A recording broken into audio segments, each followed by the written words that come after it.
कड़वा लगे और प्यारा लगे दाम, तो दुविधा में दोनों गए, न माया मिली न राम। अब आप सोच रहे होंगे कि आज ये दोहा मैं क्यों बोल रहा हूं। इसके पीछे कारण है। कारण ये है कि जो कल कांग्रेस ने राम जन्मभूमि की प्राण प्रतिष्ठा पर मिले निमंत्रण को ठुकरा दिया, और ऐसा नहीं है कि पहली बार किया गया है। इसके अनेकों उदाहरण हैं हमारे पास।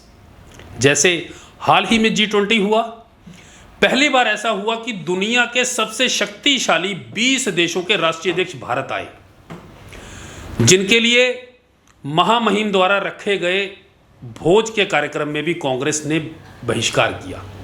ये वही कांग्रेस है जब नई संसद भवन का निर्माण हुआ तो उसकी प्राण प्रतिष्ठा पर भी ना कांग्रेस आई, ना ही उसके सहयोगी दल आए।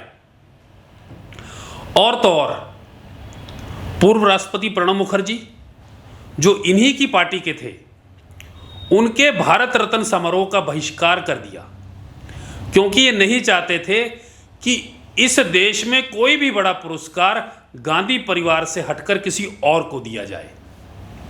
आप सोचिए, आज जब अयोध्या में श्री रामलला विराजमान होने जा रहे हैं, उनकी प्राण प्रतिष्ठा का कार्यक्रम होने जा रहा है, और भारत के लिए ये सबसे ऐतिहासिक पल है, क्योंकि 500 साल के संघर्ष के बाद भारत का ये स्वाभिमान उभर कर आने जा रहा है। ऐसे समय में एक बार पुनः कांग्रेस ने अपनी प्रवृत्ति के अनुसार निमंत्रण ठुकरा दिया।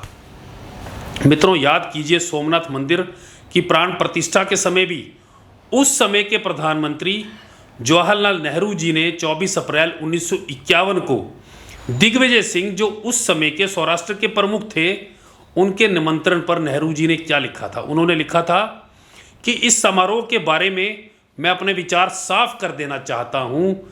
मेरे लिए बहुत कष्टकारक है कि मेरे राष्ट्रपति और मेरे कुछ मंत्री और राज प्रमुख के नाते आप सोमनाथ के समारोह से जुड़े हुए हैं, और मुझे लगता है कि मेरे देश की प्रकृति के अनुरूप नहीं है और इसके परिणाम अच्छे नहीं होंगे। आप सोचिए कि किस सोच के साथ वो चलते थे। और सोनिया जी का ज़माना आते आते प्रभु श्री राम को काल्पनिक होने का हल्फनामा उनका दिया गया न्यायालय में। आज आप अपने को बदल कर दिखा सकते थे, परंतु आपने ऐसा नहीं किया। ये कांग्रेस के अंदर का भारतीय संस्कृति, हिंदू धर्म और हिंदुत्व के प्रति जो इनका विरोध है उसे दर्शाता है। उनके नेता तो भाजपा की हार पर हिमाचल में यह तक कह चुके हैं कि यह हार भाजपा की हार नहीं है, ये हिंदुत्व की हार है।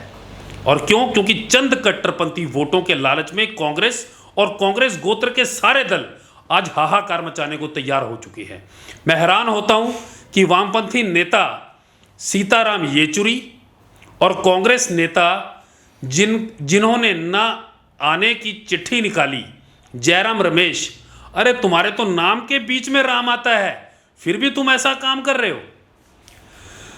नरेंद्र मोदी जी के लिए आपके मन में जो भी द्वेष है, जो भी गुस्सा है, उसको लेकर आज तक तो आप भारत के विरोध में चले जाते थे, आज भगवान के विरोध तक चले गए हैं। प्रभु श्री राम की प्राण प्रतिष्ठा का बहिष्कार करके यह बता दिया है कि उनके लिए राजनीति और राजनीति में भी कट्टरपंथ की राजनीति अधिक महत्वपूर्ण है और राष्ट्र के आदर्श और प्रेरणा कम महत्वपूर्ण है।